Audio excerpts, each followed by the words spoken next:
नमस्कार बच्चों, मेरा नाम है सिमरन। आज मैं आपके लिए लेके आई हूँ क्लास 11 के बायोलॉजी का chapter number 1 the living world का लेक्चर नंबर 2।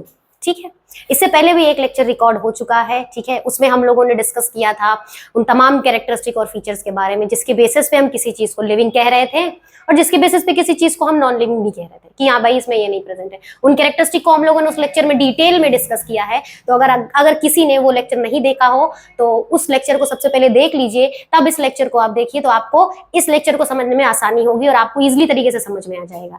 ठीक है, तो आज का सेकंड लेक्चर है और आज के लेक्चर में हम लोग डिस्कस करने वाले हैं डाइवर्सिटी के बारे में। ठीक है, तो चलिए स्टार्ट करते हैं। मैं हूं सिमरन फ्रॉम द ट्विस्टेड डीएनए, जिस प्लेटफॉर्म पे आपको मिलने वाली है बायोलॉजी की ढेर सारी नॉलेज, वो भी इजीएस्ट वे में। तो चलिए हम अपने टॉपिक को स्टार्ट करते हैं। Diversity in living world. Diversity in living world. देखिए, डाइवर्सिटी इन लिविंग वर्ल्ड होता क्या है?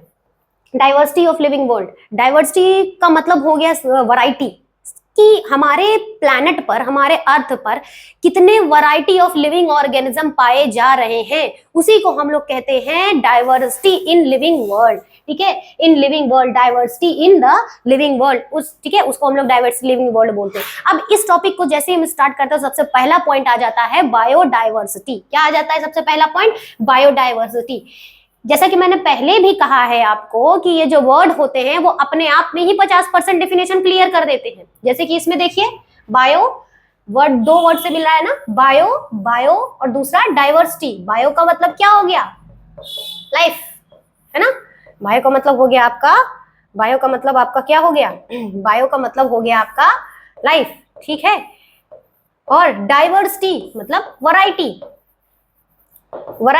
ठीक है, डाइवर्सिटी में वैरायटी आ गया। ठीक है, तो अब बायोडाइवर्सिटी का मतलब क्या हो गया कि तमाम वो वैरायटी ऑफ लिविंग ऑर्गेनिज्म जो किस अर्थ पे पाए जाते हो, हम उसको कलेक्टिवली क्या कह रहे हैं कि वहां पे बायोडाइवर्सिटी, उसी को हम लोग क्या कहते हैं? बायोडाइवर्सिटी। देखिए, हमारा पॉइंट भी वही कहने की कोशिश कर रहा है। क्या कह रहा है? The number and type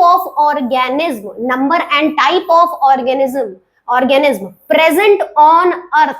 present on earth refers biodiversity. क्या हो गया बायोडाइवर्सिटी? वो नंबर और टाइप ऑफ ऑर्गेनिज्म जो धरती पर पाए जाते हैं, उसी को हम लोग कहते हैं बायोडाइवर्सिटी। मान लीजिए आपसे कहा गया कि ये दो चीज है, दो ऑब्जेक्ट है, यहाँ पे नंबर और टाइप ऑफ ऑर्गेनिज्म बहुत ज्यादा है, यहाँ नंबर और टाइप ऑफ ऑर्गेनिज्म बड़े कम है। तो आप क्या कहेंगे? इस वाले पे ये ए, ये मान लीजिए बी है, तो ये ए वाले पे बायोडाइवर्सिटी क्या है? बायोडाइवर्सिटी ए वाले पे ये जो बायोडाइवर्सिटी है ज्यादा है, और ये बी वाले पे ये जो बायोडाइवर्सिटी है, ये जो बी वाले पे बायोडाइवर्सिटी क्या है? कम है, क्योंकि यहाँ पे टाइप ऑफ ऑर्गेनिज्म और उनके नंबर बड़े कम पाए जाते हैं। ठीक है, इसी वजह से वहां पे बायोडाइवर्सिटी बड़ी कम है। तो अब देखिए, जो हमारी धरती है, धरती पे तमाम वैरायटी ऑफ लिविंग ऑर्गेनिज्म पाए जाते हैं। तमाम वैरायटी के लिविंग ऑर्गेनिज्म हैं, जीव जंतु हैं, अलग अलग तरीके के हैं। ठीक है, उसमें तो बड़े ढेर सारे हैं। अब जिनमें से हम लोग कुछ के बारे में हम लोगों ने उनकी खोज की और कुछ के बारे में हम लोग ने डिस्क्राइब करके पढ़ा। तो वो कितने ऑर्गेनिज्म है यहाँ पे? ठीक है, कितने ऑर्गेनिज्म है? अकॉर्डिंग टू द एनसीईआरटी 1.7 से लेके 1.8 मिलियन ऑफ स्पीशीज जो हैं वो नोन है और डिस्क्राइब है। नोन और डिस्क्राइब है मतलब बहुत सारे वैरायटी हैं, बहुत सारे वैरायटी ऑफ लिविंग ऑर्गेनिज्म भी बहुत हैं। इतने ही नहीं है, इसका मतलब ये नहीं कि 1.7 से लेकर 1.8 मिलियन स्पीशीज इतने ही सिर्फ पाए जा रहे हैं प्लेनेट पे, इससे ज्यादा भी पाए जाते हैं, लेकिन सिर्फ इतने ही हमको नोन और डिस्क्राइब है। नोन और डिस्क्राइब मींस इतने ही हमको पता है, कितने की खोज हुई है और इतनों को ही हमने डिस्क्राइब किया है, इतनों को ही हमने पढ़ा है इनके बारे में। ठीक है, कितने? 1.7 से 1.8 कि the number of species that known and describe, कितनी स्पीशीज है रेंज में? कितनी है? 1.7 से 1.8 मिलियन अकॉर्डिंग टू एनसीईआरटी। ठीक है, चलिए हम नेक्स्ट स्लाइड पर मूव करते हैं। नेक्स्ट स्लाइड क्या बता रहा है कि मैक्सिमम बायोडाइवर्सिटी कहां पाई जाती है? ठीक है, मैक्सिमम बायोडाइवर्सिटी फाउंड कहां पे? ट्रॉपिकल रेन फॉरेस्ट में सबसे ज्यादा बायोडाइवर्सिटी पाई जाती है, मतलब सबसे ज्यादा टाइप ऑफ ऑर्गेनिज्म और नंबर सबसे ज्यादा लिविंग ऑर्गेनिज्म के वहीं पाए जाते हैं। जैसे अपना अर्थ है, ठीक है, ये अपना इक्वेटर है, इक्वेटर के ये अगल बगल पे ये जो होता है ये ट्रॉपिकल रीजन होता है। ठीक है, तो यहाँ पे जितने लिविंग ऑर्गेनिज्म इधर इस वाले रीजन पे जितने पाए जाएंगे, यहाँ इस वाले रीजन पे सबसे ज्यादा मैक्सिमम मैक्सिमम बायोडाइवर्सिटी पाई जाएगी, मैक्सिमम बायोडाइवर्सिटी पाई जाएगी, ठीक है, मैक्सिमम बायोडाइवर्सिटी पाई जाएगी, ठीक।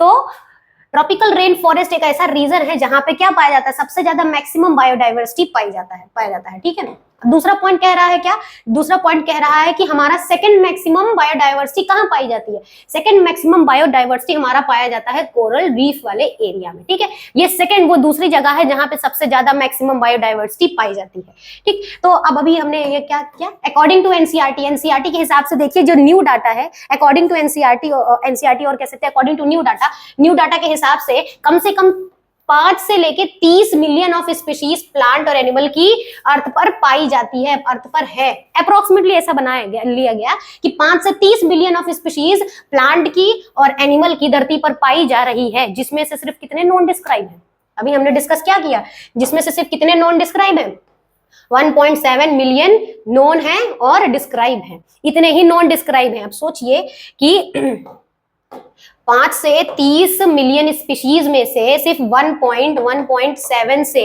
लेकर 1.8 मिलियन स्पीशीज ही डिस्क्राइब नॉन और डिस्क्राइब है। इसके सोचिए 1.87 और 1.8 अभी बहुत सारे डिस्क्राइब करने के लिए बाकी हैं, तो उनमें से इन स्पीशीज को कोई आप भी डिस्क्राइब कर सकते हैं, अगर आप लगन से इच्छा से पढ़ते हैं तो उनमें से आगे चल के कोई ना कोई आप भी हो सकते हैं जो डिस्क्राइब कर सकते हैं किसी स्पीशीज को, ठीक है। तो चलिए दूसरा पॉइंट हमने क्या पढ़ा कि 5 से लेके 30 मिलियन ऑफ स्पीशीज प्लांट और एनिमल की देखने को मिलती है अर्थ पर, ठीक है। चलिए नेक्स्ट स्लाइड पर हम मूव करते हैं। नेक्स्ट स्लाइड हमको बता रहा है क्या, टेक्सोनॉमी के बारे में। देखिए टेक्सोनॉमी क्या है, टेक्सोनॉमी जो है वो 2 वर्ड से मिलके बना हुआ है, एक हो गया वर्ड टेक्सस, एक हो गया नॉमस। टेक्सस का मतलब हो गया अरेंजमेंट और नॉमस का मतलब हो गया लॉ, ठीक है। टेक्सन का मतलब हो गया, टेक्सस का अरेंजमेंट और नॉमस का मतलब हो गया लॉ। एक्चुअली में देखो टेक्सोनॉमी एकदम सिंपल वर्ड में हम बोले तो टेक्सोनॉमी एक ऐसी साइंस का ऐसा ब्रांच है ना जिसके अंडर हम लोग लॉज और वो कानून, वो प्रिंसिपल, वो लॉज के बारे में पढ़ते हैं जिससे हम किसी ऑर्गेनिज्म को क्लासिफाई कर सकते हैं, ठीक है। उस नियम कानून के पढ़ने के तरीके को, फिर उसके बाद उसके क्लासिफिकेशन करने के तरीके को, वो सबको हम लोग टेक्सोनॉमी के अंडर और कैटेगरी को पढ़ते हैं और उसी को हम लोग कहते हैं कि वो टेक्सोनॉमी है भाई, ठीक है। तो ब्रांच ऑफ साइंस जहां पे हम लोग किसके बारे में पढ़ते हैं, स्टडी ऑफ किसके बारे में, principle and process of classification. अगर हम किसी ऑर्गेनिज्म के प्रिंसिपल की कैसे हम उसका प्रिंसिपल को पढ़ रहे हैं, क्लासिफिकेशन, प्रोसेस ऑफ क्लासिफिकेशन, ठीक है, इसको पढ़ने को ही हम लोग क्या कहते हैं, टेक्सोनॉमी। टेक्सोनॉमी के अंडर हम लोग क्या करें, एक ब्रांच ऑफ साइंस है जिसके अंदर हम लोग क्या पढ़ते हैं, हम लोग पढ़ते हैं प्रिंसिपल और प्रोसेस ऑफ क्लासिफिकेशन पढ़ते हैं, ठीक है, कि कैसे इसके प्रिंसिपल, किस रूल्स रेगुलेशंस के हिसाब से हम किसी को क्लासिफाई करेंगे, ठीक। तो अब देखिए ये जो टर्म है, ये जो वर्ड टेक्सोनॉमी है, ये टर्म, ये वर्ड किसने दिया था कि भाई इसको हम टेक्सोनॉमी कहेंगे, ये वर्ड किसने दिया था, एपी डे कॉन्डोल, ठीक है। एपी डे कॉन्डोल ने ये टर्म दिया था कि भाई टेक्सोनॉमी का टर्म एपी डे कॉन्डोल ने दिया था, ठीक है। चलिए हम लोग नेक्स्ट स्लाइड पर मूव करते हैं। नेक्स्ट स्लाइड हो गया हमारा सिस्टमैटिक्स। अब देखिए सिस्टमैटिक्स क्या होता है। सिस्टमैटिक एकदम सिंपल सा मतलब होता है, सिंपल एकदम, कोई एकदम कॉम्प्लेक्स करने की जरूरत ही नहीं, एकदम सिंपल मतलब हो गया कि सिस्टमैटिक मतलब हो गया सिस्टमैटिक अरेंजमेंट ऑफ ऑर्गेनिज्म। किसी ऑर्गेनिज्म को हम लोग अगर सिस्टमैटिकली अरेंज करते हैं तो उसको सिस्टमैटिक कह देंगे हम लोग। जैसे फॉर एग्जाम्पल आप जैसे लिख लीजिए, आप अपने घर में कपड़े रख रहे हैं, ठीक है। मम्मी लोग क्या करती हैं, नए नए कपड़े हैं अलमारी में रख दिया, ठीक है। जो पुराने कपड़े हैं रेगुलर के उधर रख दिया, जो गंदे हैं उसको अलग रख दिया, ठीक है। तो कर दिया ना कि हाँ भाई अगर गंदा है तो धुलना है तो इसी को सिर्फ लेके जाओ, हमको सोचना नहीं पड़ेगा कि अरे देखना नहीं पड़ेगा हटा करके, अरे ये तो साफ है इसको हटाओ, ये गंदा है इसको हटाओ, ये नहीं करना पड़ेगा ना। गंदा है तो भाई इकट्ठा ये सारा अलग है, ये कैटेगरी बना दी, भाई ये गंदे वाला है इसको हटाओ धुलो, ये नया इधर साफ रखो। और अलग बात है कि कुछ लोग इकट्ठा रख देते हैं, कुछ लोग धुलते ही नहीं है कि हाँ धुल लिया, तब वो लोग अलग लोग होते हैं ना। तो लेकिन क्या होता है कि एक सिस्टमैटिक ऑर्डर में सेट रखता है ना, हर घर में हर एक चीज सिस्टमैटिक ऑर्डर में सेट रखते हैं कि भाई ये चीज अलग रखो, वो चीज अलग रखो, कल को कंफ्यूजन ना हो। आप अगर हम पढ़ाई भी करते हैं तो अपनी किताबों को, सारी किताबें अलग अलग होती है ना, कि भाई मैथ्स की हम कॉपी बना रहे हैं अलग बनाएंगे, है ना, कि भाई बायो की कॉपी बना रहे हैं अलग बनाएंगे, केमिस्ट्री की अलग बनाएंगे। एक ही कॉपी में सब बना लेंगे तो क्या होगा, कल को आप पढ़ेंगे तो आप ही को दिक्कत आएगी, इस पन्ने को पलटा रहे, यहाँ केमिस्ट्री था, अरे बायो कहाँ गया, अरे फिजिक्स कहाँ गया, यही करेंगे, कंफ्यूज हो जाएंगे, है ना। तो क्या ऑर्डर में आपने सेट कर दिया कि भाई हमने अलग अलग कर दिया, तो अलग अलग कॉपी अलग अलग बना दी, ये इसकी है, ये इसकी, कल को हमें कंफ्यूजन ना हो, उस पर लिखा हुआ है उसी को उठा के उसी में से पढ़ लेंगे।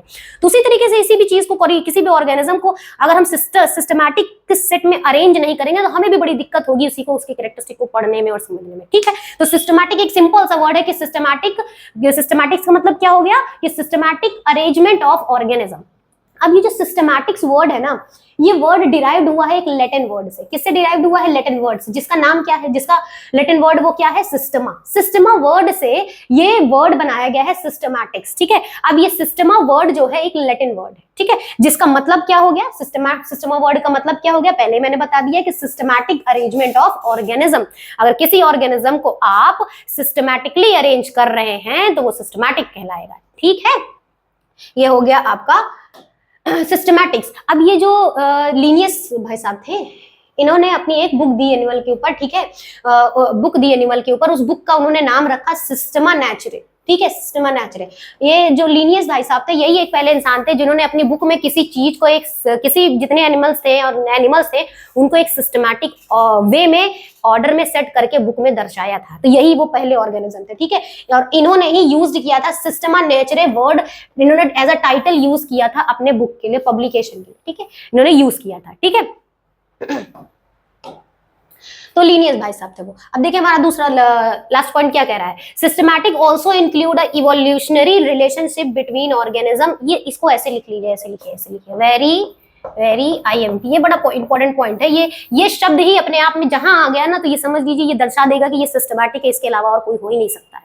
सिस्टमैटिक ना, जो सिस्टमैटिक है ना, सिस्टमैटिक में ये सारी चीजें तो होती हैं भाई, हम सबको सेट करते हैं, सारी चीजों को सेट करते हैं सिस्टमैटिक वे में कि क्या चीज है क्या नहीं, लेकिन ये चीज बड़ी खास होती है सिस्टमैटिक में कि हम उसका इवोल्यूशनरी रिलेशनशिप भी जरूर देखते हैं।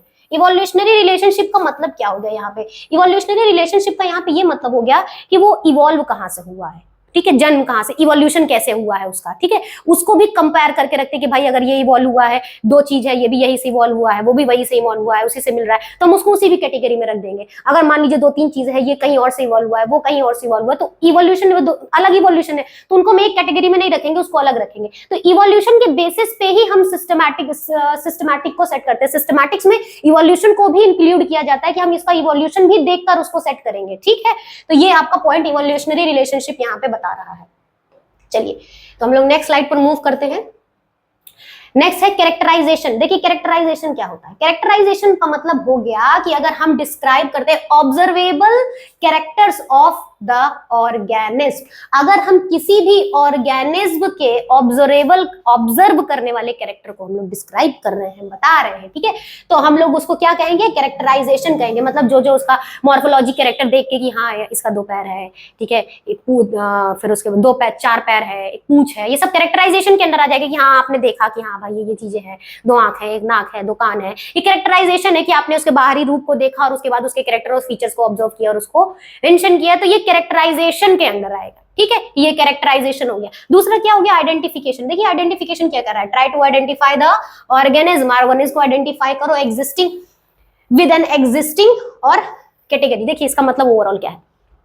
आइडेंटिफिकेशन का मतलब हो गया कि समझ लीजिए जैसे हम लोगों ने कैरेक्टराइजेशन कर लिया कि भाई इसके अंदर ये कैरेक्टरिस्टिक प्रेजेंट है। अब कोई ऑर्गेनिज्म आया उसका भी कैरेक्टराइजेशन कर लिया। अब दो ऑर्गेनिज्म का कैरेक्टराइजेशन कर लिया तो उनको देख लिया भाई कि उनमें हम लोग मैच करेंगे कि क्या क्या चीजें कॉमन है, क्या क्या चीजें कॉमन नहीं है, ये कि इसमें भी यही चीज है, उसमें भी वही चीज है। अगर सब कुछ मैच कर गई उसकी तो भाई हमारा मेहनत ही बर्बाद हो गया कि भाई वो दोनों तो सेम हो जाएगा, तो उसको उसी कैटेगरी में रख देंगे। अब फिर मैंने किसी और को दिया कैरेक्टर, हम लोग क्या किया कि किसी और ऑर्गेनिज्म को देखा, उसको मैच किया, ठीक है, उसको मैच किया कि ये कैरेक्टर मैच कर रहा है, वो कैरेक्टर सारा कैरेक्टर मैच किया, एक कैरेक्टर अंतर आ गया तो हम उसको दूसरे कैरेक्टर कैटेगरी में रख देंगे। ओवरऑल के हम कैरेक्टरिस्टिक को मैच करते हैं, कंपेयर करते हैं कि किस तरीके का है, कि कोई सारा चीज अगर मैच कर रहा है तो उसको एक कैटेगरी में रख देंगे, और अगर मान लीजिए कुछ अलग दिखा तो उसको दूसरी कैटेगरी में रख देंगे, ठीक है। तो इस तरह से हम आइडेंटिफिकेशन करते हैं। इस तरह के प्रोसेस को हम लोग क्या कहेंगे? आइडेंटिफिकेशन कहेंगे, ठीक है। तो समझ में आ गया कैरेक्टराइजेशन और आइडेंटिफिकेशन। चलिए हम नेक्स्ट स्लाइड पर मूव करते हैं। नेक्स्ट स्लाइड हो गया हमारा नॉमेनक्लेचर। नॉमेनक्लेचर क्या हो गया? अगर हम क्लासे कैरेक्टराइजेशन हमने किया, आइडेंटिफिकेशन किया, अब आइडेंटिफिकेशन करने के बाद नेमिंग करने की बारी आएगी। हम किसी चीज को क्या करेंगे? नाम देंगे, नेमिंग करेंगे, नेम देंगे, ठीक है। अब ऐसा नहीं कि हम कुछ भी ऐसे ही नाम दे देंगे जो भाई एकदम सही से हो, अच्छा हो नाम हो, सबको ऐसे ही नाम नहीं दे देंगे, ठीक है। प्रॉपर हम लोग नाम देंगे, जो अच्छा सही रहेगा वो नाम देंगे। अभी नेमिंग का भी बड़ा अभी और प्रोसेस है, अभी हम लोग इसको डिटेल में डिस्कस करेंगे नॉमेनक्लेचर को, कि नेमिंग भी अगर हम कर रहे हैं तो कैसे करेंगे, किस बेसिस पे करेंगे, क्या है, ठीक है। अभी ये जान लीजिए कि हम लोग किस कैरेक्टराइजेशन करेंगे, फिर आइडेंटिफिकेशन आइडेंटिफिकेशन करेंगे। इसको करने के बाद हम लोग क्या करते हैं, नॉमेनक्लेचर करते हैं, मतलब उसको नाम देंगे। इस नामकरण करने का भी बड़ा नियम कानून है, इसको भी हम लोग अभी डिटेल में आगे डिस्कस करेंगे। फिलहाल के लिए बस आप ये जानिए कि जैसे आइडेंटिफिकेशन होगी उसके बाद हम उसकी नेमिंग करेंगे, नामकरण करेंगे, ठीक है, नामकरण करेंगे। चौथा पॉइंट हो गया आपका क्लासिफिकेशन। क्लासिफिकेशन क्या हो गया, प्लेसिंग इन प्रॉपर कैटेगरी। जब हम उसका नॉमेनक्लेचर कर लेंगे तो हम उसको प्रॉपर कैटेगरी में प्लेस करेंगे, प्रॉपर टेक्सन में प्लेस करेंगे। यहाँ पे कैटेगरी और जो टेक्सन है ना, एक दूसरे का सिनोनियम है, मतलब सेम है। आप कैटेगरी बोलो या टेक्सन बोलो, बात एक ही है, ठीक है। यहाँ पे कैटेगरी का मतलब और टेक्सन का मतलब दोनों सेम है, कि आप कैटेगरी बोलो या टेक्सन बोलो। अब नॉमेनक्लेचर करने के बाद अगर किसी ऑर्गेनिज्म को आप क्या कहते हैं, किस कैटेगरी में रखो, क्लासिफाई करोगे कि उसको कौन सा उसका ग्रुप फिट बैठेगा। अगर सारा कैरेक्टरिस्टिक उसका मैच कर रहा है तो उसको सेम ग्रुप में रख देंगे, ठीक है। अगर नहीं मैच कर रहा है तो अलग ग्रुप बनाकर अलग ग्रुप में रखेंगे। तो इसको हम लोगों ने कह दिया कि कैटेगरी दूसरी कैटेगरी बना दिया। तो ये काम करने को हम लोग क्या कह दिए कि क्लासिफिकेशन किया हम लोगों ने, ठीक है।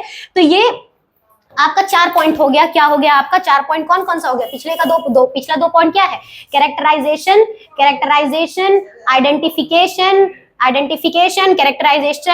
आइडेंटिफिकेशन, नॉमेनक्लेचर और क्लासिफिकेशन। ये 4 ऐसे पॉइंट है जो टेक्सोनॉमी में आएंगे ही आएंगे। इसी पैटर्न में हम लोग चलेंगे, ठीक है। सबसे पहले किसी भी लिविंग ऑर्गेनिज्म मिला तो सबसे पहले हम उसका कैरेक्टराइजेशन करेंगे, फिर आइडेंटिफिकेशन करेंगे उसका, फिर उसके बाद हम लोग क्या करेंगे, फिर उसके बाद उसका नॉमेनक्लेचर करेंगे, फिर उसके बाद उसका क्लासिफिकेशन करेंगे। ये 4 प्रोसेस मस्ट है, ठीक है, किसी को नेम देने का। अब हम बात करते हैं, नेक्स्ट स्लाइड हमारी आ गई नॉमेनक्लेचर। अब हम लोग डिटेल में डिस्कस करेंगे नॉमेनक्लेचर। भाई नेमिंग किसी ऑर्गेनिज्म की करेंगे तो नेमिंग कैसे करेंगे, नॉमेनक्लेचर कैसे करेंगे। Naming of organism according to international systematic rules. जरा थोड़ा समझिएगा कुछ कैसे क्या कहना चाह रहा है। देखिए जो नेमिंग है ना, हम ऐसे तो किसी का नाम नहीं दे सकते कि आज हमको नाम बड़ा अच्छा लग रहा है भोलू, तो हम उसको नाम दे दिए भोलू। नया खोज लिया, भोलू हो गया। फिर दे दिया ढोलू, मोलू, छोटू, मोटू, ये सब ऐसे ही नाम दे देंगे। क्यों दे दिया, क्योंकि हमें अच्छा लग रहा है। ये तो नहीं कर सकते। अगर हम अच्छे के बेसिस पे नाम देने लगे तो ऐसे किसी और को भी बोलू अच्छा लगेगा, तो वो भी अपना नया खोजा हुआ नाम बोलू दे देगा। तो दोनों बोलू, अंतर क्या है ना। अब भाई कुछ ना कुछ तो नियम कानून बनाना पड़ेगा ना, कि ताकि दूसरा इंसान अगर नाम दे रहा है तो मैच ना करे। अगर मैच कर जाएगा तो क्या मतलब रहेगा उसको और उसमें, अगर क्योंकि उनमें अंतर है तो दोनों का नाम कैसे सेम हो सकता है ना।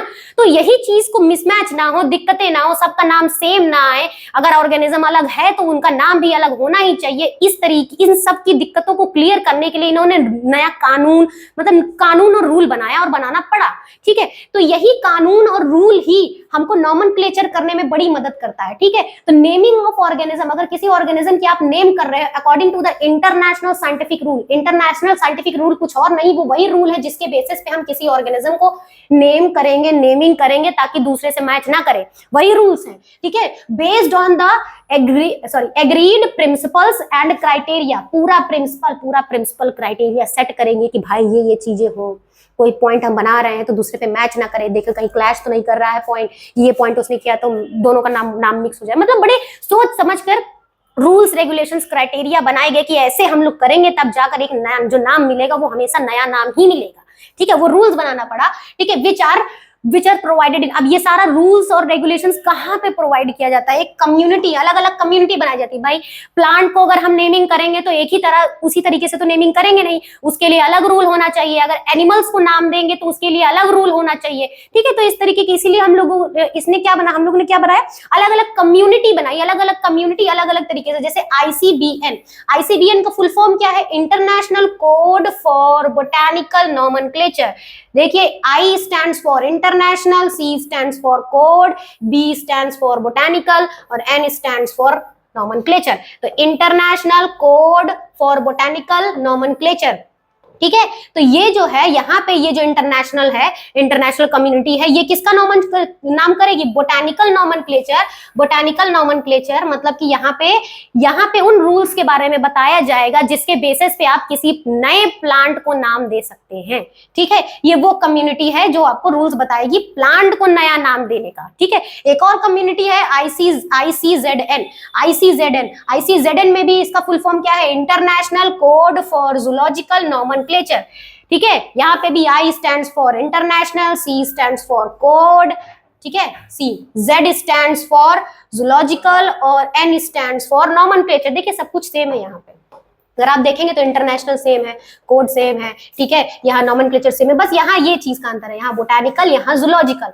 यहाँ बोटैनिकल जूलॉजिकल कहने का बस इतना मतलब है कि अगर बोटैनिकल आया तो मतलब हम प्लांट के रूल्स और रेगुलेशंस के बारे में पढ़ेंगे कि कैसे उसका नॉमेनक्लेचर करें, और अगर जूलॉजिकल आया तो इसका मतलब होगा कि हम किसी नए एनिमल को कैसे उसका नाम देंगे, उसके रूल्स के बारे में हम लोग ICZN में पढ़ेंगे, ठीक है, ICZN में। ICZN कम्युनिटी हमें उन रूल्स और रेगुलेशंस को बताता है जिसके बेसिस पे हम किसी नए एनिमल का नाम दे सकते हैं, ठीक है। तो चलिए हम लोग नेक्स्ट स्लाइड पर मूव करते हैं।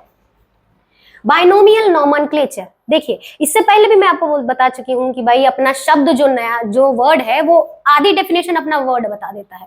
तो ये जो डेफिनेशन है बाइनोमियल नॉमेनक्लेचर, देखिए नॉमेनक्लेचर मतलब नेमिंग करना, ये तो पहले ही आपको पता चल चुका है, नॉमेनक्लेचर, ठीक है। अब बाइनोमियल मतलब हो गया कि ऐसा नॉमेनक्लेचर, ऐसा नामकरण जिसमें दो शब्द का इस्तेमाल हो, दो शब्द हो नाम करने के लिए, इस तरह के नामकरण को बाइनोमियल नॉमेनक्लेचर कहते हैं। क्या कहते हैं? बाइनोमियल नॉमेनक्लेचर कहते हैं।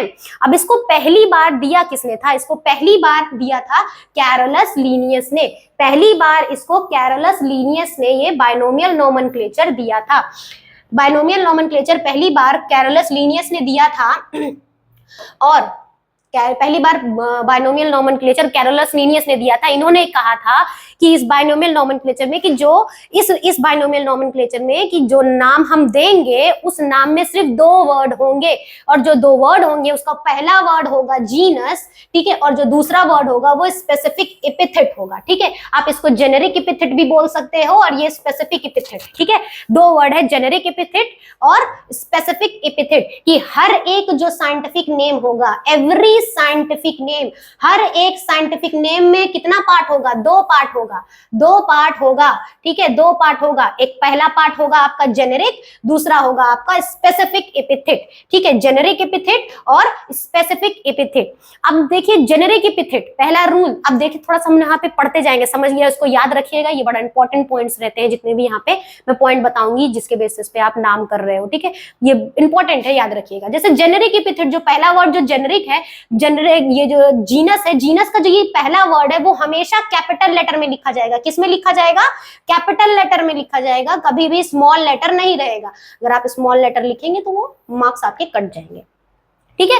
तो जीनस में हमेशा लेटर पहला वाला जो होगा वो कैपिटल रहेगा, और ये जो स्पेसिफिक एपिथेट है उसका जो पहला लेटर होगा वो ऑलवेज स्मॉल होगा। हमेशा स्मॉल लेटर में आपको स्पेसिफिक एपिथेट लिखना पड़ेगा, स्मॉल लेटर से शुरुआत करनी पड़ेगी, ठीक है। ये पहला कानून आपका हो गया भाई बाइनोमियल नॉमेनक्लेचर का, ठीक है। इसमें क्या सीखा हमने? बाइनोमियल नॉमेनक्लेचर का मतलब ऐसा नॉमेनक्लेचर जिसमें दो वर्ड का इस्तेमाल हो, नामकरण में दो शब्दों का इस्तेमाल हो, दो वर्ड का इस्तेमाल हो, और पहला वर्ड जेनेरिक हो और दूसरा वर्ड क्या हो? स्पेसिफिक एपिथेट हो। दूसरा पॉइंट क्या हमने इंपॉर्टेंट सीखा? जो जेनेरिक होगा वो हमेशा पहला शब्द कैपिटल लेटर होगा, और वो जो स्पीशीज का होगा, स्पेसिफिक एपिथेट लिखेंगे हम, उसका वर्ड हमेशा पहला स्मॉल लेटर होगा, ठीक है। चलिए नेक्स्ट स्लाइड पर मूव करते हैं। नेक्स्ट स्लाइड देखिए हमारा क्या बताने की कोशिश कर रहा है। दूसरा रूल क्या बोल रहा है? कह रहा है कि व्हेन प्रिंटेड, अगर हम इस जो नाम है बाइनोमियल नॉमेनक्लेचर, अगर हम उसको प्रिंट करते हैं तो वो जो लेटर्स होंगे जो लिखे रहेंगे, वो जो लेटर्स लिखे जाएंगे वो ऑलवेज इटैलिक में लिखे जाएंगे। इटैलिक मींस समझ रहे हैं? वो जो लेटी हुई राइटिंग रहती है, ठीक है, थोड़ी सी टिल्ड रहती है, ठीक, इटैलिक में होगा वो वर्ड, वो जो लिखा रहेगा नाम, वो लेटर्स जो होंगे वो इटैलिक में लेटर्स लिखे जाएंगे। क्यों इटैलिक में लिखे जा रहे हैं? क्योंकि जनरली जितने भी ये जो आपके नाम रिटन होते हैं, वो जनरली जितने भी होते हैं वो लैटिन वर्ड से मिलके बने होते हैं। किसके मिलके बने होते हैं? लैटिन वर्ड से मिलके बने होते हैं, इसी वजह से इनको इटैलिक में लिखा जाता है। अब आप पूछेंगे ये लैटिन वर्ड क्या है? देखिए जैसे अलग अलग देश में अलग अलग भाषाएं बोली जाती हैं, वैसे ही लैटिन भी एक भाषा, एक लैंग्वेज है। ये एक ऐसी भाषा है जिसमें कोई परिवर्तन ही नहीं होगा।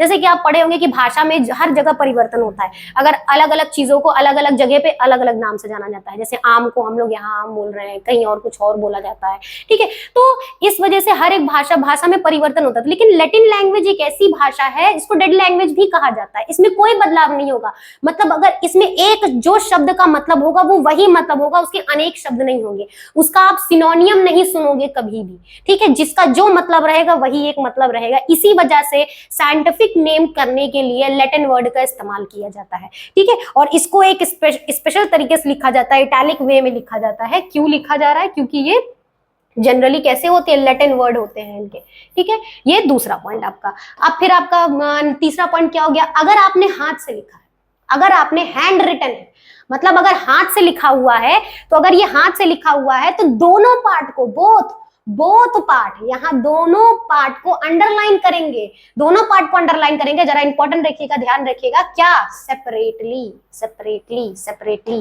मतलब अगर आप दोनों पॉइंट को अंडरलाइन करेंगे, करना दोनों लाइन को, दोनों जेनरिक को भी और स्पेसिफिक एपिथेट को भी अंडरलाइन करना है, दोनों को करना है, लेकिन सेपरेटली करना है। जैसे देखिए यहाँ पे हुआ है मेंजीफेरा इंडिका, ये आपका साइंटिफिक नेम है मैंगो का। किसका नाम है?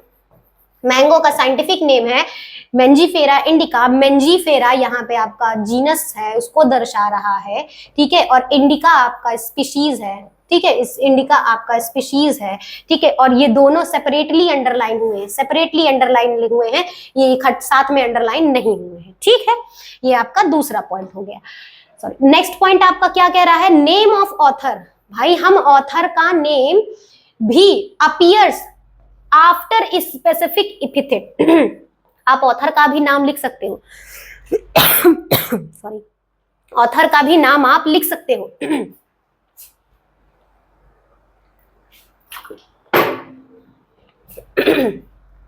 देखिए, आप ऑथर का भी नाम लिख सकते हो, साइंटिफिक नेम के आगे आप ऑथर का भी नाम लिख सकते हो कि जिसने खोज किया, आप उसका भी नाम बगल में लिख सकते हो। लेकिन उसके लिए भी लिखने के लिए क्या तरीका है? अगर आप ऑथर का नाम लिख रहे हैं तो वो एब्रीविएट फॉर्म में हो गया। एब्रीविएट फॉर्म का मतलब क्या होता है? एब्रीविएट फॉर्म का मतलब हो गया शॉर्ट फॉर्म, ठीक है, कि वो शॉर्ट फॉर्म में होगा। ऐसा नहीं है कि क्या उन्होंने लीनियस ने खोजा तो इसको पूरा लंबा जिन्होंने खोजा पूरा नाम लिख दे, नहीं। एब्रीविएट फॉर्म में लिखेंगे कि उसका शॉर्ट फॉर्म लिखेंगे, ठीक है। कि कभी भी अगर हम नेक्स्ट रूल आपका क्या बोल रहा है कि आप ऑथर का नाम लिख सकते हो, स्पेसिफिक एपिथेट के बगल में लिख सकते हो, बिल्कुल लिख सकते हो, लेकिन किस फॉर्म में लिख सकते हो? एब्रीविएट फॉर्म में लिख सकते हो। देखो जैसे यहाँ एग्जाम्पल में लिखा हुआ है मेंजीफेरा इंडिका, इसका इनके ऑथर कौन है? लीनियस भाई साहब है, इसलिए लीनियस भाई साहब का नाम लिखा हुआ है, लेकिन एब्रीविएट फॉर्म में लिखा हुआ है, मतलब छोटे फॉर्म में लिखा हुआ है। और भी पॉइंट है इसमें, जरा वो भी ध्यान दीजिएगा। एब्रीविएट फॉर्म में तो लिखा ही लिखा है, साथ ही साथ इसका जो वर्ड होगा ना, ये आपका इटैलिक में नहीं लिखा जाएगा, ये आपका इटैलिक में नहीं लिखा जाएगा, ठीक है। ये आपका इटैलिक में नहीं लिखा जाएगा, ठीक। आपका इटैलिक में नहीं लिखा जाएगा। दूसरी बात ये कि आप इसको अंडरलाइन नहीं करेंगे, आप इसको अंडरलाइन नहीं करेंगे, इसको इटैलिक में नहीं लिखेंगे, इसको सेपरेटली अंडरलाइन नहीं करेंगे, ठीक है। जो आपके ऑथर के नेम्स होंगे, इसको सिर्फ और सिर्फ आप बगल में लिखोगे। किसके बगल में? स्पेसिफिक एपिथेट के आप बगल में लिखोगे और एब्रीविएट फॉर्म में लिखोगे, इसको अंडरलाइन नहीं करोगे, ठीक है। और इसको इटैलिक में भी नहीं लिखोगे। ये कुछ बातें हैं, ठीक है, इस पॉइंट की। चलिए नेक्स्ट स्लाइड पर मूव करते हैं हम। नेक्स्ट बात हो गई हमारी टेक्सोनोमिक कैटेगरीज। टेक्सोनोमिक कैटेगरीज क्या है, क्या होता है, चलिए देखते हैं। देखिए, अब जो हम लोग अभी तक टेक्सोनॉमी डिस्कस कर रहे थे कि भाई टेक्सोनॉमी है, टेक्सोनॉमी के अंडर हम लोग पढ़ते हैं नियम कानून, उनके बारे में पढ़ते हैं। तो एक्चुअली में जब हम लोग पढ़ते हैं ना, तो नियम कानून जब पढ़ते हैं तो उसमें कुछ कैटेगरीज बना दिया गया, कुछ कैटेगरी को डिवाइड कर दिया गया कि इसमें हम इन चीजों को रखेंगे, उसमें इन चीजों को, कुछ कैटेगरी बना दी गई। ऐसे तो काफी कैटेगरी है, लेकिन बड़ी इंपॉर्टेंट कैटेगरी जो है वो 7 इंपॉर्टेंट कैटेगरी है। ये वो 7 इंपॉर्टेंट कैटेगरी है। इन 7 इंपॉर्टेंट कैटेगरी को हम लोग टेक्सा भी कहते हैं। क्या कहते हैं? टेक्सा। टेक्सा को आप कैटेगरी बोल लो या ग्रुप बोल लो, मतलब ओवरऑल आप कह सकते हो टेक्सा, कैटेगरी और ग्रुप, ये तीनों एक दूसरे के क्या है? सिनोनियम है। ये तीनों एक दूसरे के क्या है? सिनोनियम है, ठीक है। तीनों क्या है? सिनोनियम है एक दूसरे के। आप कैटेगरी बोलो, चाहे ग्रुप बोलो, चाहे टेक्सा बोलो, बात एक ही है, बात एक ही है, ये सारे एक ही मतलब निकलेगा। ठीक है, तो टेक्सोनॉमिक, जब हम टेक्सोनॉमिक कैटेगरी का ओवरऑल मतलब हो गया, जब हम टेक्सोनॉमी बना रहे थे रूल्स कानून, तो कुछ कैटेगरी हम लोगों ने बनाई, उसी कैटेगरी को हम लोगों ने टेक्सोनॉमी कैटेगरी कह दिया। और वो टेक्सोनॉमी कैटेगरी कौन कौन सी, काफी टेक्सोनॉमी कैटेगरी है, लेकिन बहुत इंपॉर्टेंट जो कि मेन 7 कैटेगरी है वो कौन सी है? किंगडम, फाइलम, जिसको डिवीजन भी कहते हैं। यहाँ थोड़ा ये ध्यान दीजिएगा कि ये जो फाइलम वर्ड है, जब हम कभी एनिमल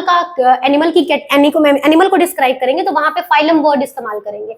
कब? जब हम किसी एनिमल को डिस्क्राइब करेंगे। अगर हम किसी प्लांट को डिस्क्राइब कर रहे हैं, जब कभी किसी प्लांट को डिस्क्राइब कर रहे हैं, तब हम वहां पे वर्ड बोलेंगे डिवीजन। ठीक है, ये दोनों में बस इतना अंतर है। ठीक, तो कौन सा कैटेगरी हो गया? पहला हो गया आपका किंगडम, दूसरा फाइलम, तीसरा क्लास, चौथा ऑर्डर, पांचवा फैमिली, छठवा जीनस और सातवां स्पीशीज। ये वो 7 मेन कैटेगरी हैं, जिसके मेन कैटेगरी है जिसको डिवाइड किया गया, और इन सारे कैटेगरी को एक वर्ड हमने दे दिया, टेक्सोनॉमिक कैटेगरी।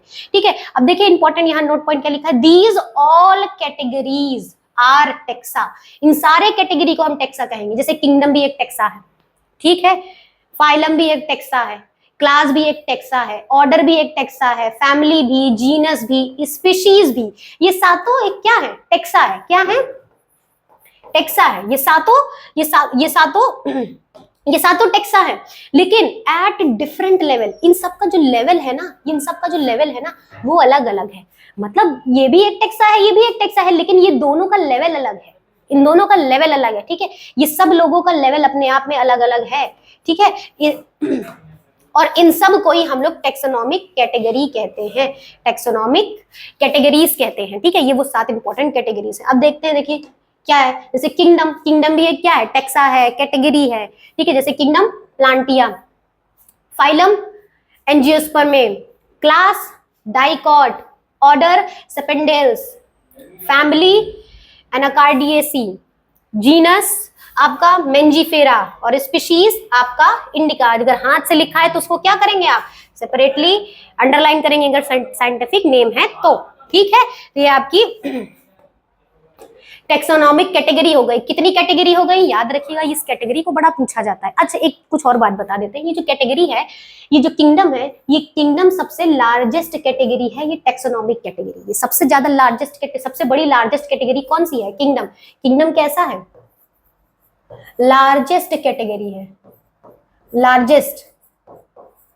ठीक है, कैटेगरी लार्जेस्ट कैटेगरी है ये। और ये जो स्पीशीज है, ये सबसे कैसी है?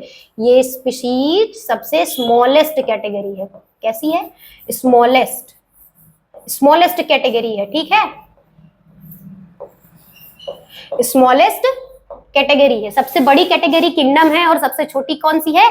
आपकी स्पीशीज है, स्पीशीज कैटेगरी है। अच्छा, एक और पॉइंट होता है, जैसे जैसे हम ये जो लार्जेस्ट कैटेगरी से स्मॉलेस्ट कैटेगरी की तरफ मूव करते हैं ना, वैसे ही ये जो इनके जो कैरेक्टर्स होते हैं ना, वो और ज्यादा सिमिलर होने लगते हैं। मतलब आपको सिमिलैरिटी, नीचे बढ़ते चले जाएंगे तो आपको सिमिलैरिटी ज्यादा मिलती चली जाएगी, और जैसे ही उसका उल्टा है, जैसे ही अगर आप ऊपर जाएंगे ना तो सिमिलैरिटी कम मिलने लगेगी। ये जो सिमिलैरिटीज है, कैरेक्टर की जो सिमिलैरिटीज है, वो कम मिलने लगेंगी। ठीक है, इसका आपको आगे ये पॉइंट आपको और आगे क्लियर हो जाएगा। ठीक है, चलिए नेक्स्ट स्लाइड पर मूव करते हैं हम। देखिए नेक्स्ट स्लाइड आगे हमको वही बात बोल दिया नोट पॉइंट करके कि स्पीशीज कैसा है? स्मॉलेस्ट टेक्सोनॉमिक कैटेगरी है। स्पीशीज कैसी है? स्मॉलेस्ट टेक्सोनॉमिक कैटेगरी है, और इसी को ही हम लोग कहते हैं बेसिक यूनिट ऑफ क्लासिफिकेशन। सबसे अगर हम छोटी बेसिक यूनिट पे जाएंगे कि सबसे बेसिक यूनिट कौन सी होगी, तो वो आपकी स्पीशीज होगी। ठीक है, स्पीशीज आपकी क्या हो जाएगी? Basic unit of classification. Classification की बेसिक यूनिट हो जाएगी आपकी क्या? स्पीशीज हो जाएगी। ठीक है, अब देखो यहाँ पे भी 2 नोट पॉइंट करके लिखा हुआ है। क्या लिखा हुआ है कि higher taxonomic category less similarity. मतलब जैसे आप कैटेगरी के ऊपर मूव करते चले जाएंगे, आपको जो सिमिलैरिटीज है, समानताएं वो कम होने लगेंगी। कम सिमिलर होंगे, ऑर्गेनिज्म कम एक दूसरे से मैच करेंगे जैसे जैसे आप ऊपर बढ़ते चले जाएंगे। और दूसरी बात वहीं पे अपोजिट क्या कह रहा है, लोअर टेक्सोनॉमिक कैटेगरी, अगर आप नीचे लोअर की जितनी भी टेक्सोनॉमिक कैटेगरी नीचे की होंगी उनमें मोस्ट सिमिलैरिटीज, उसमें सबसे ज्यादा सिमिलैरिटीज देखने को मिलेंगी। मतलब जैसे जैसे आप स्पीशीज की तरफ ऊपर से नीचे मूव करेंगे आपको समानताएं और ज्यादा मिलने लगेंगी। ठीक है, ये नोट करके रखिएगा, पॉइंट बड़ा इंपॉर्टेंट पॉइंट है, ये आपको बड़ा हेल्पफुल रहेगा। ठीक है, तो क्या इसमें सीखने को मिला कि भाई जो स्पीशीज है, ये जो स्पीशीज है ये जो स्पीशीज है, ठीक, ये जो स्पीशीज है ये बेसिक यूनिट ऑफ क्लासिफिकेशन है, क्लासिफिकेशन की बेसिक यूनिट है, क्लासिफिकेशन की बेसिक यूनिट है। और जो हायर टेक्सा है उसमें लेस सिमिलैरिटी होती है, कम सिमिलैरिटी होती है। और जो ये लोअर टेक्सा है उसमें मोस्ट सिमिलैरिटी होती है, सबसे ज्यादा सिमिलैरिटी होती है। ठीक है, ये पॉइंट हमको यहाँ से कुछ मिले। ठीक है, नेक्स्ट स्लाइड पर मूव करते हैं, आते हैं हम अपने पॉइंट पर, स्पीशीज। नेक्स्ट पॉइंट पर हम आते हैं, स्पीशीज। ठीक है, अब स्पीशीज क्या है? स्पीशीज अभी हमने पढ़ा है कि ये क्या है, टेक्सोनॉमिक कैटेगरी है। ठीक है, दूसरी बात हमने क्या पढ़ी, ये स्मॉलेस्ट है, स्मॉलेस्ट टेक्सोनॉमिक कैटेगरी है, स्मॉलेस्ट टेक्सोनॉमिक कैटेगरी है ये। ठीक है, सबसे छोटी कैटेगरी है और इसको यूनिट ऑफ क्लासिफिकेशन भी कहा जाता है। क्या कहा जाता है? Unit of classification, unit of classification भी कहा जाता है स्पीशीज को। ठीक है, चलिए देखते हैं स्पीशीज क्या है। देखिए क्या कह रहा है हमारा point, a group of organism, organism का ऐसा समूह, ऐसा ग्रुप, ठीक है, दैट कंसिस्ट सिमिलर इंडिविजुअल, जिसके अंदर ऐसा ग्रुप, ऑर्गेनिज्म का ऐसा ग्रुप जिसके अंदर जो कंसिस्ट करे सिमिलर इंडिविजुअल को, मतलब मिलते जुलते ऑर्गेनिज्म हो। ठीक है, और सबसे इंपॉर्टेंट आगे वाली बात क्या है, ये जरा इंपॉर्टेंट बात आगे वाली क्या है कि capable of interbreeding, capable of interbreeding, ये केपेबल ऑफ इंटरब्रीडिंग, इसे आईएमपी लिख लीजिए कि केपेबल ऑफ इंटरब्रीडिंग, कि वो इंटरब्रीड कर सके। यहाँ इंटरब्रीडिंग का मतलब क्या हो गया, इंटरब्रीडिंग का मतलब ये हो गया कि कोई भी दो ऑर्गेनिज्म आपस में ब्रीड कर सके और नए अपनी तरह के ऑर्गेनिज्म को रिप्रोड्यूस कर सके। ब्रीड करने के बाद अपने तरीके के नए ऑर्गेनिज्म को रिप्रोड्यूस कर पा रहे हैं, अगर मतलब जो नया ऑर्गेनिज्म आ रहा है जो रिप्रोड्यूस किए हैं, अगर वो फर्टाइल हुआ तो वो फर्टाइल होना भी चाहिए। ठीक है, तब इंटरब्रीड मतलब दो स्पीशीज इंटरब्रीड कर सके, दो ऑर्गेनिज्म, तब हम उसको क्या कहेंगे, उस ग्रुप, उसको सिमिलर ग्रुप में रख देंगे और वो स्पीशीज हो जाएगा। तो स्पीशीज को ग्रुप में बनाने के लिए हमको मेन इंपॉर्टेंट पॉइंट क्या देखना है कि वो केपेबल हो सके, किस चीज की कैपेबिलिटी हो, इंटरब्रीडिंग की कैपेबिलिटी हो, मतलब केपेबल ऑफ इंटरब्रीडिंग, वो इंटरब्रीड कर सके। और कह सकते हो दूसरे शब्दों में कि एक्सचेंजिंग जीन्स अमंग देमसेल्फ, कि खुद के बीच में जीन का एक्सचेंज कर सके, ये कह सके आप, या तो कह दें कि इंटरब्रीड कर सके। तो इस तरीके के ऑर्गेनिज्म को इकट्ठा एक ग्रुप में रखा जाता है। ठीक है, तब हम उस ग्रुप को कह देंगे कि ये तो स्पीशीज है, इस चीज की स्पीशीज है। ठीक है, एक ग्रुप बनाइए, कह दिया ये इसकी स्पीशीज है, इसमें जितने भी लोग आएंगे एक दूसरे से इंटरब्रीड कर सकते हैं। ठीक है, चलिए नेक्स्ट स्लाइड पर मूव करते हैं। नेक्स्ट है आपका जीनस। अब देखिए जीनस क्या है, genera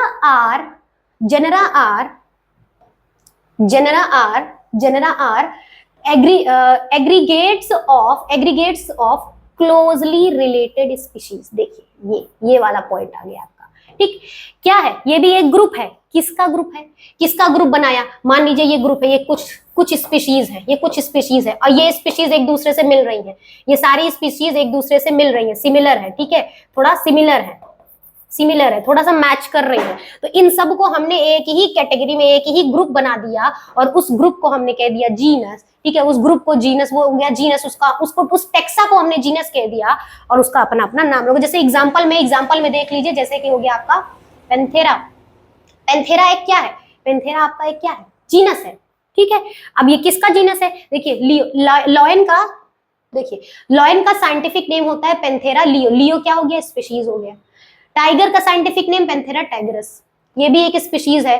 ठीक, ये क्या है, स्पीशीज है। ठीक है, स्पीशीज, ये भी क्या है, स्पीशीज है, स्पीशीज। ठीक, और लेपर्ड पेंथेरा पार्डस, ये भी क्या है, स्पीशीज है, ये भी क्या है, स्पीशीज है, ये जो तीनों स्पीशीज है, ये जो तीनों स्पीशीज आप देख रहे हैं, ये तीनों स्पीशीज के बीच में, इन तीनों स्पीशीज के बीच में सिमिलैरिटीज है, कुछ सिमिलैरिटीज है, ठीक है, कुछ सिमिलैरिटीज है, जिसके बेसिस पे हमने इनको एक ही ग्रुप में रख दिया जिसका नाम हो गया पेंथेरा, ठीक है, एक ही ग्रुप में रख दिया जिसका नाम है पेंथेरा। और इस पेंथेरा क्या है, इस ग्रुप का ये जो पेंथेरा है ये हमारा कौन सा टेक्सा है, जीनस, ठीक है, क्लियर हो गया।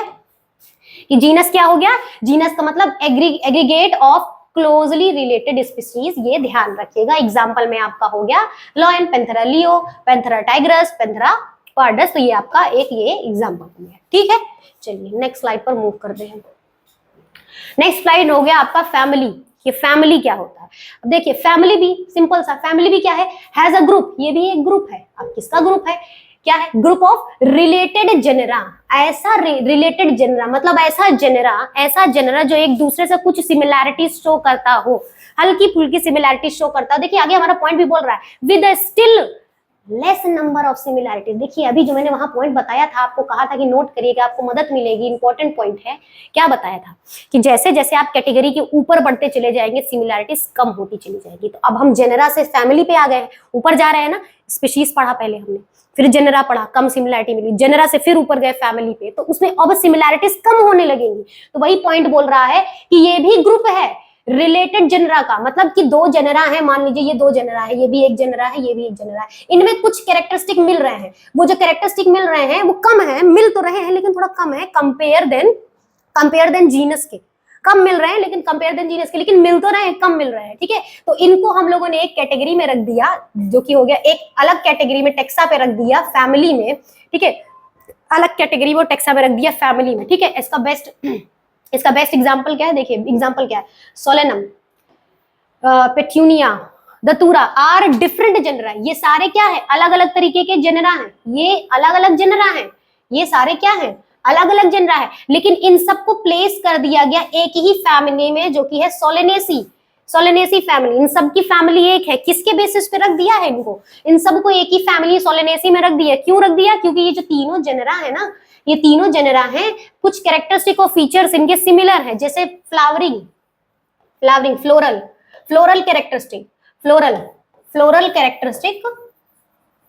फ्लोरल कैरेक्टरिस्टिक, ठीक, और कह सकते हो वेजिटेटिव वाले कैरेक्टरिस्टिक, ये कुछ इनके सिमिलर हैं।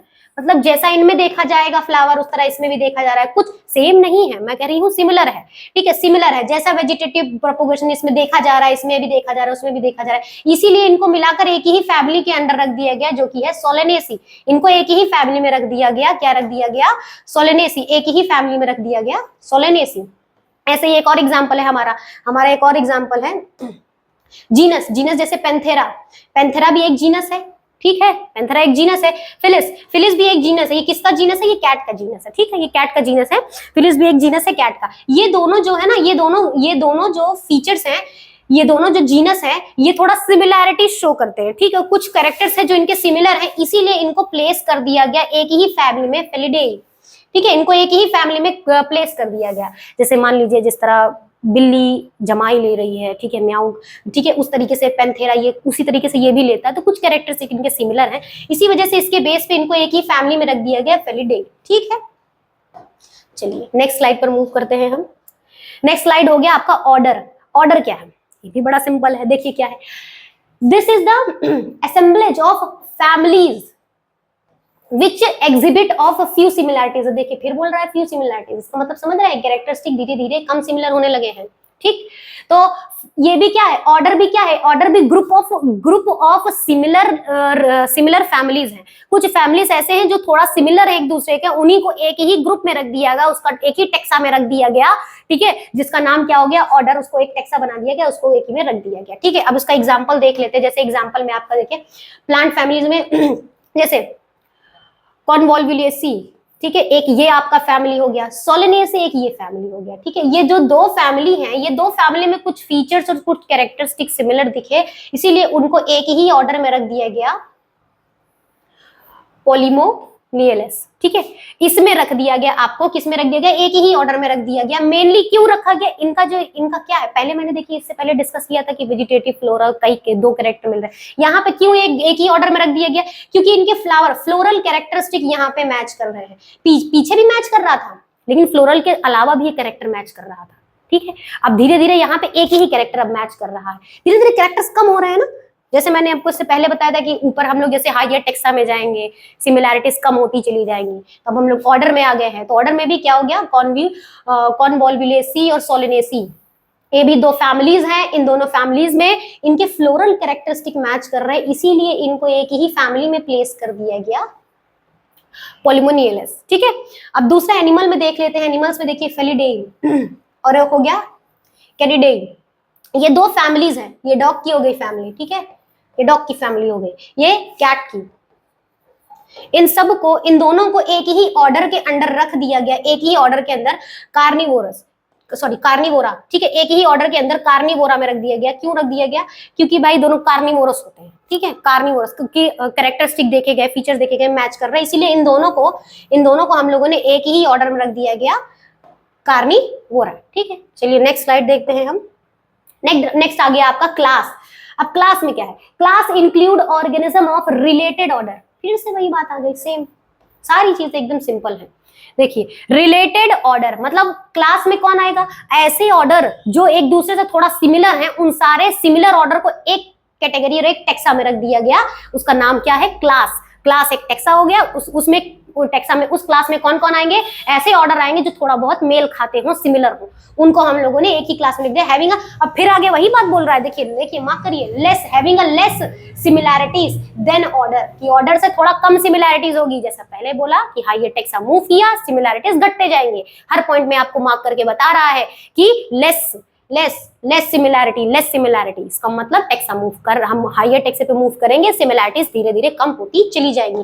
एग्जांपल में देख लेते हैं, जैसे प्राइमेटा एक ऑर्डर है, किसका ऑर्डर है, मंकी, गोरिल्ला, गिब्बन, ठीक है, इनका ऑर्डर प्राइमेटा है। और एक ऑर्डर हो गया कार्निवोरा, किसका है, टाइगर, कैट, डॉग, इनका ये हो गया, ये किसका ऑर्डर हो गया आपका, कार्निवोरा एक ऑर्डर हो गया, टाइगर, कैट और डॉग का। इन दोनों को हम लोगों ने एक ही क्लास में इंक्लूड कर दिया। इन दोनों को, ये जो दोनों हैं, इन दोनों को एक ही क्लास में रख दिया गया, दैट इज मेमेलिया, एक ही क्लास में रख दिया गया। मेमेलिया में क्यों रख दिया गया, क्योंकि इनका भी कुछ फॉलोइंग कैरेक्टरिस्टिक मैच कर रहा था। जैसे क्या हो गया कि इनके बॉडीज पे हेयर्स होते हैं, सिमिलर हैं, ठीक है, और मेमोरली ग्लैंड पाए जाते हैं दोनों में, सिमिलैरिटीज, ये देखिए सिमिलैरिटीज, इसीलिए इनको एक ही क्लास में रख दिया गया, मेमेलिया में, ठीक है, समझ में आ गया, ये सिमिलैरिटीज इसमें देखी गई, इसीलिए इनको एक ऑर्डर में रख दिया गया, ठीक। अब हम नेक्स्ट स्लाइड पर मूव करते हैं। नेक्स्ट स्लाइड आपका आ गया हमारा फाइलम और डिवीजन, ये सेकंड हाईएस्ट कैटेगरी है हमारा। मैंने पहले आपको क्लियर किया कि फाइलम वर्ड हम इस्तेमाल करेंगे जब हम एनिमल का क्लासिफिकेशन कर रहे हैं, ठीक है, एनिमल।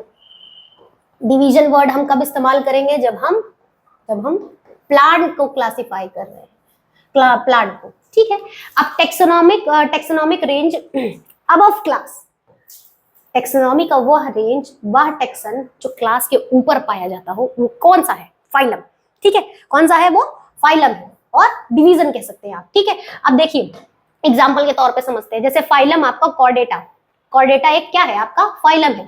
इसके अंदर कितनी क्लासेस आएंगी, मेमेलिया, ठीक है, एप्स, रेप्टाइल्स, एम्फीबिया एसेट्रा, ये सारी क्लासेस आपकी एक फाइलम में आ रही है, फाइलम कॉर्डेटा। इन सब के अंदर कुछ सिमिलैरिटीज थी, जिसकी वजह से इन सारे फाइलम्स में कुछ सिमिलैरिटीज देखी गई, जिसकी वजह से इसको एक फाइलम में रखा गया, जिसका नाम है आपका कॉर्डेटा, ठीक है। इन सारे क्लासेस में जो आपके दिख रहे हैं, ठीक है, एप्स, रेप्टाइल, एम्फीबियंस, मेमेलिया, सारे क्लासेस में कुछ सिमिलैरिटीज मिल रही थी, जिसके बेसिस पे जैसे नोटोकॉर्ड हो गया, ठीक है, ये सिमिलैरिटीज थी कि सब में नोटोकॉर्ड्स है, ये सिमिलैरिटीज देखी गई, जिसकी बेसिस पे इसको क्या कर दिया गया, एक ही फाइलम में रख दिया गया, कॉर्डेटा, ठीक है। नेक्स्ट आपका बोल रहा है, जैसे कि आप देखिए डाइकोटिलेडन, ये भी एक डिवीजन है। देखिए यहाँ पे ये प्लांट के बारे में बोल रहा है, इसलिए यहाँ पे वर्ड जो आया है, ये जो वर्ड आया है यहाँ पे डिवीजन वर्ड आया है, ठीक है। ये डिवीजन प्लांट के लिए बोल रहा है, इसलिए डिवीजन वर्ड आया है। एंजियोस्पर्म में ये डिवीजन है, इसके अंदर दो क्लासेस आती हैं, सिर्फ दो क्लासेस है इसमें, ठीक है। कौन कौन सी है, डाइकॉट और मोनोकॉट। डाइकॉट और मोनोकॉट, ये डाइकॉट और मोनोकॉट, इन दोनों में भी सिमिलैरिटीज हैं, जिसकी वजह से इनको एक ही डिवीजन में रख दिया गया, दैट इज एंजियोस्पर्म, ठीक है, एक ही डिवीजन में रख दिया गया। ठीक, चलिए नेक्स्ट स्लाइड पर मूव करते हैं हम अपने। नेक्स्ट हो गया हमारा सबसे हायर कैटेगरी, हायर टेक्सा, जो कि है किंगडम। किंगडम सबसे हमारा हाईएस्ट कैटेगरी और हायर टेक्सा है। तो ऑल द वैरायटी और sorry all the various phylums, जितने भी फाइलम्स हैं, ठीक है, और डिवीजन, चाहे डिवीजन हो, जितने भी फाइलम और डिवीजन है, ठीक है, are assigned to the highest category called kingdom. उन सब को हम लोग किंगडम के, उन सब का भी एक अपना फाइलम के ऊपर भी जो कैटेगरी हाईएस्ट पाई जा रही है वो कौन है, आपका किंगडम है। ठीक है, अब देखिए किंगडम में जैसे हो गया kingdom Animalia, kingdom Animalia, kingdom Animalia क्या है, किंगडम एनिमिलिया एक टेक्सा है, हाईएस्ट टेक्सा है। इसमें हम किस comprises all animals from various phylum, जितने भी अलग अलग फाइलम आपके हैं ना, जितने भी अलग अलग फाइलम है वो सारे के सारे एक ही उनको एक किंगडम में रख दिया गया जिसका नाम है एनिमिलिया। वो सारे के सारे फाइलम में कुछ ना कुछ कैरेक्टरिस्टिक सिमिलर हैं, जिसकी वजह से उन सबको हम लोगों ने एक कैटेगरी में रख दिया एनिमल, कि भाई सबके सब कैसे हैं, सबके सब अपना खाना खुद से तो बना नहीं सकते हैं, सब तो किसी पे डिपेंडेंट है ना, इसीलिए इनको एक ही कैटेगरी में रख दिया गया किंगडम। अब दूसरा आप देख लीजिए, जैसे प्लांट, किंगडम प्लांटिया, इसमें सारे प्लांट्स के किंगडम, सारे प्लांट्स का फाइलम आएगा फ्रॉम ऑल वेरियस डिवीजन्स। जितना भी डिवीजन जितने भी डिवीजन है सारे के सारे किस में आ जाएंगे, प्लांट्स में रख दिए जाएंगे। क्यों रख दिए गए हैं, वो सारे क्लोजली रिलेटेड, जितने भी डिवीजन्स हैं उनमें कुछ सिमिलैरिटी मिल रही है। जैसे सारे डिवीजन में क्या है कि सब फोटोसिंथेसिस कर पा रहे हैं, इसीलिए उनको एक ही कैटेगरी में रख दिया गया, हाईएस्ट कैटेगरी में, जो कि है टेक्सन, सॉरी जो कि है किंगडम। ठीक है, किंगडम हाईएस्ट कैटेगरी में किंगडम प्लांटिया में रख दिया गया। ठीक है, क्लियर। ठीक, यहाँ पे हमने क्या पढ़ा कि kingdom highest category, kingdom highest category, इसमें भी किंगडम में कौन से किंगडम क्या है, ग्रुप ऑफ रिलेटेड फाइलम। ठीक है, चलिए नेक्स्ट स्लाइड पर मूव करते हैं।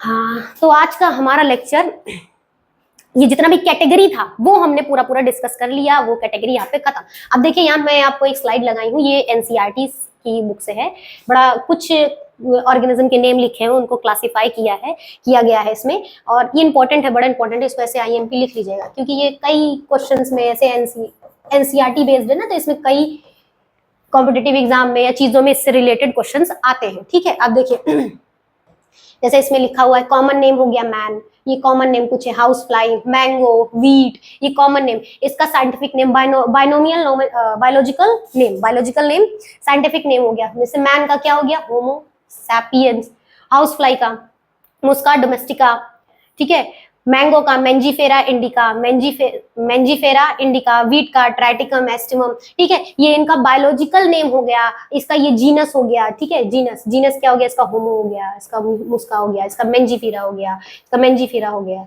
क्या ही हो रहा है, इसका मेंजीफेरा हो गया, इसका ट्राइटिकम हो गया। ठीक, ये फैमिली हो गई उसकी अलग अलग। ठीक है, होमिनिडी, ठीक, मैन की फैमिली हो गई, ये ऑर्डर हो गया प्राइमेटा, ये क्लास हो गया मैमेलिया, फिर ये हो गया फाइलम हमारा कॉर्डेटा। इसी तरीके से हमारा हाउस फ्लाई का हो गया family, order, class, division. Similarly mango का भी, इसको पूरा हम लोगों ने पढ़ा है अभी। ठीक है, इस तरीके से ये वीट का हो गया। तो ये कुछ ऐसे इंपॉर्टेंट है, थोड़ा सा इनको पढ़ लीजिएगा। ये कुछ एग्जाम्पल्स है अब तक में हम लोगों ने जितना भी फाइलम टेक्सा को देखा, डिस्कस किया, उसका ये कुछ एग्जाम्पल लिखा हुआ है, इसको आप पढ़ लीजिएगा, ये इंपॉर्टेंट है, एग्जाम में पूछे जाते हैं। ठीक है, तो अब तक में हम लोगों ने डाइवर्सिटी ऑफ लिविंग ऑर्गेनिज्म में क्या क्या डिस्कस किया, हम लोगों ने डिस्कस किया तमाम वैरायटी ऑफ लिविंग ऑर्गेनिज्म को डिस्कस किया, कि कितने अप्रोक्सीमेटली कितने डिस्कवर हुए हैं, कितने हो सकते हैं। ठीक है, इसको डिस्कस किया, और अगर हम उसको क्लासिफाई करना चाह रहे हैं, नाम देना चाह रहे हैं, तो कैसे नाम दे सकते हैं, क्या क्या रूल्स हैं, क्या क्या रेगुलेशंस है, जिसको हम दिमाग में रख कर सोच समझ कर किसी को नाम देते हैं, ताकि वो किसी और से सिमिलर ना हो। ये सारी चीजें हम लोगों ने इस पॉइंट में देखी। हाईएस्ट कैटेगरी किंगडम देखा, हाईएस्ट टेक्सा देखा, लोएस्ट कैटेगरी लोएस्ट टेक्सा, हमने स्पीशीज देखा, यूनिट ऑफ क्लासिफिकेशन कहते हैं उसको देखा। इस तरीके से हम लोगों ने सारे पॉइंट्स देखे। ठीक है, कि कैसे क्लासिफाई किया जाता है, तमाम ऑर्गेनिज्म को हम कैसे क्लासिफाई करेंगे। ठीक है, तो आज का लेक्चर और ये चैप्टर यहीं पे खत्म होता है, द लिविंग वर्ड। अगर आपको इस चैप्टर से रिलेटेड कोई भी डाउट और कोई भी कंफ्यूजन हो तो आप कमेंट सेक्शन में जरूर पूछ सकते हैं। आप क्वेश्चन लिखिए, आपके क्वेश्चंस को क्लियर किया जाएगा, जरूर पूछ लीजिए कमेंट सेक्शन में। आप अपने डाउट्स को बिल्कुल क्लियर कर लीजिए, एकदम क्लियर, क्रिस्टल क्लियर करिए। और अगर आपको ये वीडियो इंफॉर्मेटिव लगे, अच्छी लगे, तो प्लीज इसको लाइक करिए, शेयर करिए और अपने दोस्तों को दीजिए जो पढ़ना चाह रहे हैं, और आप आगे बढ़िए, उनको भी बढ़ाइए और उनको भी शेयर करिए, उनसे कहिए और सब्सक्राइब करिए इस चैनल को। अगर आपको इसके रिलेटेड आपको नोट्स चाहिए, ठीक है, नोट्स चाहिए, या फिर अगर आपको पर्सनली कांटेक्ट करना हो तो आप डिस्क्रिप्शन में यहीं पे आपको डिस्क्रिप्शन में आपको लिंक मिल जाएगी, आप उस लिंक पे जाइएगा, आपको वहां पे पूरे नोट्स मिल जाएंगे, प्रॉपर व्हाइट पेज पे मिल जाएगा, ऐसा कोई ब्लैक पेज नहीं रहेगा, व्हाइट पेज पे प्रॉपर आपको नोट्स मिल जाएगी। आप वहां पे जाके नोट्स लीजिए और वहां पे आप नोट्स लीजिए और वहां पे आप डाउट भी क्लियर कर सकते हैं, कुछ भी चीजें, ठीक है। तो थैंक यू, नमस्कार।